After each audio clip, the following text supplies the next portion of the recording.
Buonasera da Sicilia 24, questi i titoli del telegiornale. Tutti con un fiore in mano per lasciare un segno ai propri cari scomparsi nel giorno di Ognissanti. Al cimitero di Catania grande affluenza sin dalla prima mattina, attivo il servizio d'ordine e gli autobus cittadini. In Sicilia la festa dei morti resiste nonostante le suggestioni di Halloween. Per i bambini dolci e regalini nel rispetto della tradizione. Troppi gli episodi di violenza a Palermo tra aggressioni e risse. Per arginare il fenomeno nel capoluogo siciliano arrivano i militari dell'esercito. In 17 vigileranno la zona della stazione.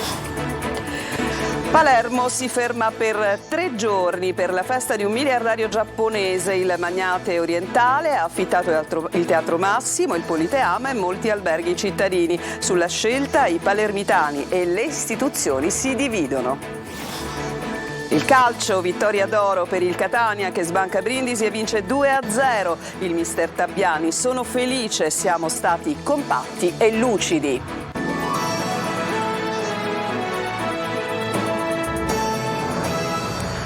Buonasera ancora, ben trovati da Sicilia 24. Oggi la ricorrenza di Ognissanti e in tanti, migliaia, al cimitero di Catania si sono presentati sin dalle prime ore del mattino per portare almeno un fiore alla tomba dei propri cari che non ci sono più. E al cimitero di Catania per monitorare la giornata odierna è andato per noi Tonino De Mana. Io comunque se ho dei fiori in più sono sempre propensa a lasciarli, anche se non conosco. Nel segno della tradizione sono migliaia i catanesi in visita in queste ore al caro estinto. Preso d'assalto il cimitero di via Acquicella che già di buon mattino è meta di un vero e proprio pellegrinaggio che proseguirà anche domani e nei giorni a seguire, almeno fino a domenica. Tutti con un fiore in mano, chi si intrattiene per molto tempo, chi si ferma per una veloce preghiera, chi invece ha un fiore che avanza e decide di lasciarlo magari in una delle tante tombe abbandonate. Hai visto cosa c'è? Tombe abbandonate, lapidi che non sono messe al suo posto. C'è marmo ovunque, anche marmo di nomi disseminato per terra, è difficile anche ritrovarli poi un giorno. Certo, non si troveranno più, al momento che uno dovrebbe cambiare qualche locolo qua, nemmeno le ossa si trovano qui sotto. Io ogni volta che vengo mi creda, mi piange il cuore. Girare con microfono e telecamera all'interno del cimitero attira interesse e curiosità e sono in tanti a voler prendere la parola ma per denunciare una serie di disservizi, quello più comune la mancanza di luce. Continui furti di rame hanno lasciato letteralmente al buio quest'ala del cimitero e un'ala nuova e così questa parete che vedete nelle immagini è al buio da quasi 2 anni. Sono a buio da 2 anni e farò sicuramente la disdetta. Abbiamo fatto giustamente tante richieste sia al comune e tutto, ma ci dicono che si è rotto un pezzo e è costoso, non lo possono comprare, non lo so. In alcuni casi manca l'acqua, anche se la maggior parte delle fontane sono state riparate in extremis. In compenso non mancano le erbacce, mentre molti vialetti mostrano i segni dell'abbandono e dell'abusivismo, con improvvisate panche ed altarini di fortuna. Disordinato anche il piazzale antistante la confraternita di San Giuseppe e San Giovanni Battista. Non occorrono altre parole, bastano le immagini per mostrare un simile scempio, con marmi distrutti e rifiuti di ogni tipo che ricoprono persino i loculi. In compenso e a differenza degli altri anni è ordinato l'afflusso al cimitero con un imponente servizio d'ordine garantito dalla polizia municipale ed un efficiente servizio di trasporto della MT e domani si replica per il giorno clou della ricorrenza. E domani è la festa dei morti in Sicilia, una festa che continua ad essere tenuta viva di generazione in generazione, tanto che i bambini, nonostante insomma, la presenza di Halloween, adesso attendono dolci o regalini da chi non c'è più. Sentiamo.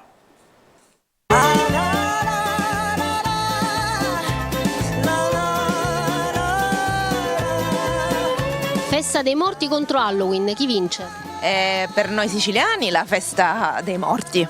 per i ragazzini che stanno crescendo purtroppo a Halloween. Ma c'è chi resiste e continua a tramandare la storia e le tradizioni di una delle ricorrenze cristiane più sentite in Sicilia, la Festa dei Morti, che i più grandi ricordano come un momento di grandissima gioia e che i più piccoli conoscono forse troppo poco. Io ricordo quando ero bambina era una gioia immensa perché si andava sotto i letti dei nonni e si andavano a cercare tutti i giocattoli. È un modo proprio per celebrare e ricongiungersi affettivamente con le persone care che non ci sono più. La tradizione vuole che nella notte tra l'1 e il 2 novembre i defunti portino giochi e dolci ai bambini e così scatta la corsa all'acquisto del regalo last minute. Sì, qualcosina per i bambini all'ultimo momento. Non abbiamo questa consuetudine di festeggiare. Però avete festeggiato Halloween? Sì, quello sì, a scuola ormai i bambini è inevitabile che lo facciano. Una volta si festeggiava in modo diverso.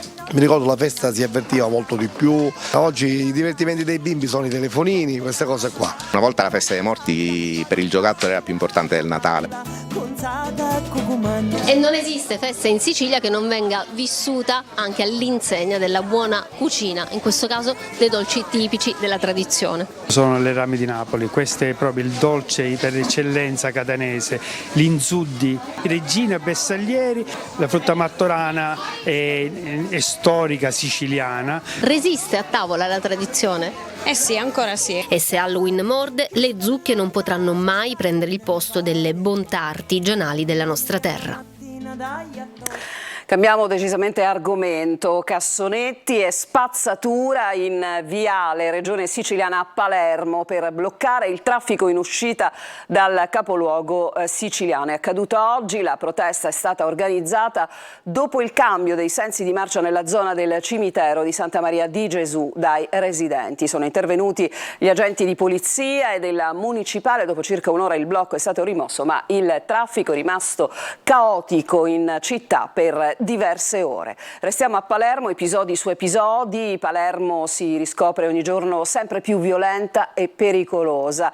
Intanto alla stazione centrale, così come in altre città, arriveranno i militari dell'esercito per sorvegliare la zona. Sentiamo Marco Gullà. Da Mondello al centro storico per passare da Sfera-Cavallo e anche dal Capo. Aggressioni, violenza comune denominatore di tanti quartieri di Palermo. Risse, rapine, aggressioni per futili motivi anche per una precedenza non rispettata. Un rider selvaggiamente picchiato. Il capoluogo siciliano si riscopre violento e pericoloso. Quasi all'ordine del giorno si registrano episodi inquietanti. La control room istituita dall'amministrazione comunale sembrano scoraggiare più di tanto i violenti. Gli episodi continuano, le gang non temono nemmeno le forze dell'ordine. Intanto 400 militari dell'esercito in tutta Italia, di cui circa una trentina a Palermo, saranno impiegati per rafforzare l'azione di vigilanza e di contrasto ai fenomeni criminali avviata nelle principali stazioni ferroviarie del paese, dove transitano giornalmente decine di migliaia di persone. Proprio nella zona della stazione centrale di Palermo negli ultimi mesi si sono susseguiti episodi di violenze e rapine denunciati anche dai frati minori della parrocchia Sant'Antonino. Il problema è che non si può pensare che sia solo questo della stazione, perché il nostro centro storico necessita di tante attenzioni e di una sorveglianza migliore di quella che attualmente c'è, perché diciamo che il cittadino viene abbandonato un po' a se stesso e deve provvedere da solo a trovare le soluzioni sulla criminalità che ogni giorno dilaga sempre di più nel centro storico di questa nostra benedetta e meravigliosa città. I 36 militari saranno sicuramente d'aiuto alla città di Palermo e soprattutto al centro storico, ma non basta. Noi abbiamo bisogno delle forze dell'ordine che hanno il polso della situazione, che conoscono i residenti, i cittadini, che sanno come muoversi. La domanda sorge spontanea: basteranno i militari a scongiurare l'allarme violenza a Palermo? Sono provato, ma sto bene. Il nostro ruolo è di stare al fianco della popolazione, ma le condizioni drammatiche sul campo non ci consentono di lavorare. È quanto ha dichiarato Jacopo Intini, che è uno degli italiani appena usciti dalla striscia di Gaza, e lo ha dichiarato a Sergio Cipolla, che è il presidente della ONG CIS di Palermo. Con Intini, che ricordiamo è proprio il capoprogetto della missione della ONG palermitana, ha lasciato Gaza anche la moglie è anche lei operatrice dell'organizzazione siciliana. I due, ha aggiunto ancora il presidente dell'ONG, sono con l'ambasciatore italiano al Cairo. Fra qualche ora saranno trasferiti nella capitale egiziana e poi andranno in una struttura legata all'ambasciata. E adesso una storia a lieto fine. Ad Agrigento un poliziotto libero dal servizio si getta tra le fiamme per salvare 4 bambini e un cane. A Sicilia 24 la sua testimonianza. Il servizio. Libero dal servizio si è lanciato tra le fiamme e la sua azione ha salvato 4 bambini ed un cane. È successo in un'abitazione di via Damareta ad Agrigento. Protagonista Santino Cosenza, 50 anni, sovrintendente in servizio alla Polfer. Prontezza, esperienza, senso del dovere lo hanno portato ad intervenire dopo aver notato una colonna di fumo visibile dalla stazione ferroviaria. Ad attirarlo le urla disperate di alcuni bambini. È andata bene, grazie a Dio, e quindi il primo pensiero è quello là di metterli in salvo, perché la situazione era abbastanza critica, come ripeto erano abbastanza presi dal panico, quindi tra pianti. L'altra situazione, insomma, aver sicuramente agito cercando di non farli inalare o quantomeno rendere minima l'inalazione dei gas, dei fumi, coprendoli e poi portandoli subito giù. Poi loro mi hanno seguito regolarmente, io ho solo preso poi in braccio la bambina più piccola di 2 anni, portandomela, insomma, e cercando di coprirla con le cose che erano arrivate. C'era anche il loro cane, un grosso cane che, insomma, abbastanza velocemente si è diretto verso le scale e ha preso la via di fuga. È stato un grosso spavento per tutti. Fortunatamente, insomma, la tempestività, come le ripeto, sicuramente ha giocato un ruolo fondamentale più che altro. Un plauso al poliziotto che ha saputo esserci sempre. Queste le parole del questore Emanuele Ricifieri. Adesso ci fermiamo per una breve pausa e torniamo tra poco con altri servizi.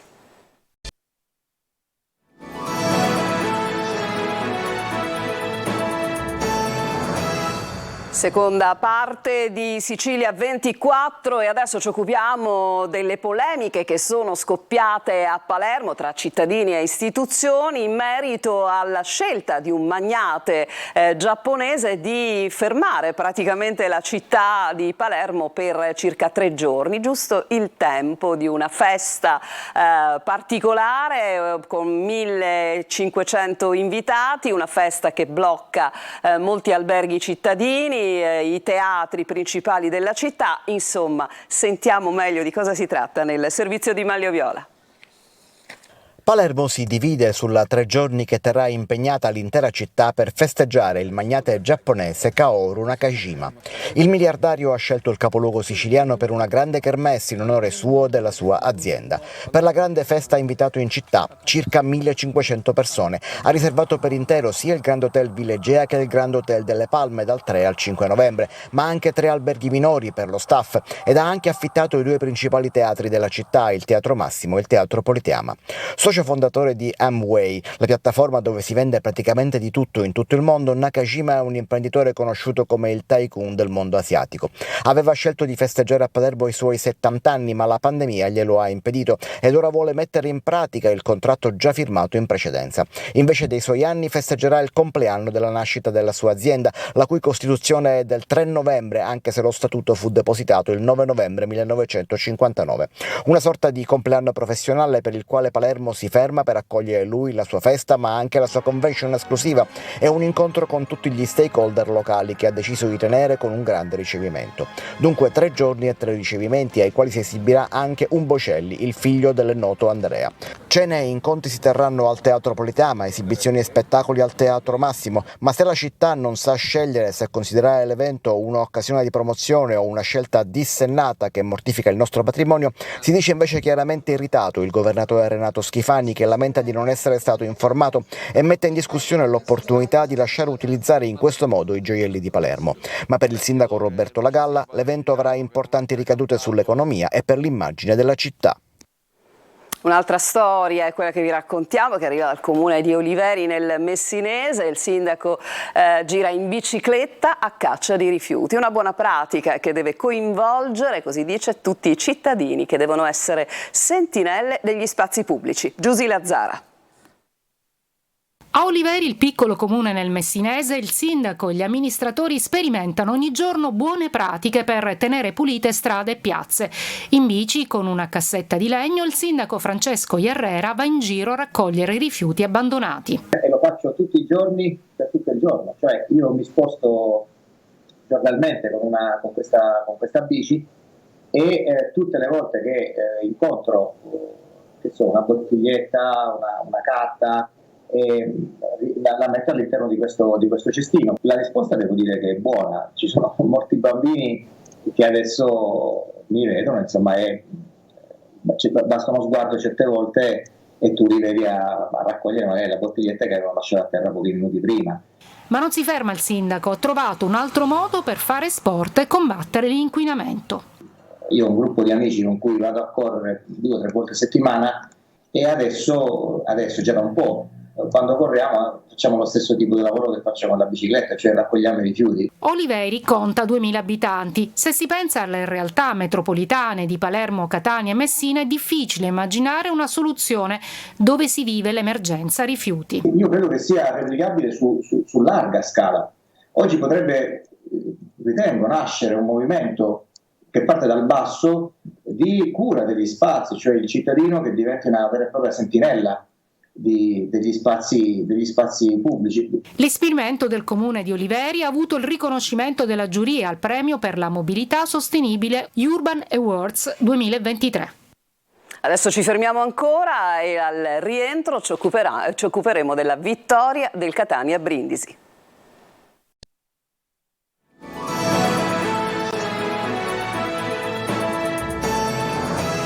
E in chiusura di telegiornale ci occupiamo di calcio del Catania che ha vinto a Brindisi 2-0 nel recupero della seconda giornata di campionato, un successo che pesa per tutta la compagine rossazzurra. Le firme della vittoria sono di Sarau e Bocic, siglate nella ripresa. Soddisfazione ovviamente per questo buon risultato che risolleva oltre che la classifica e il morale, come sentiamo dalle parole di mister Tabbiani nel post gara.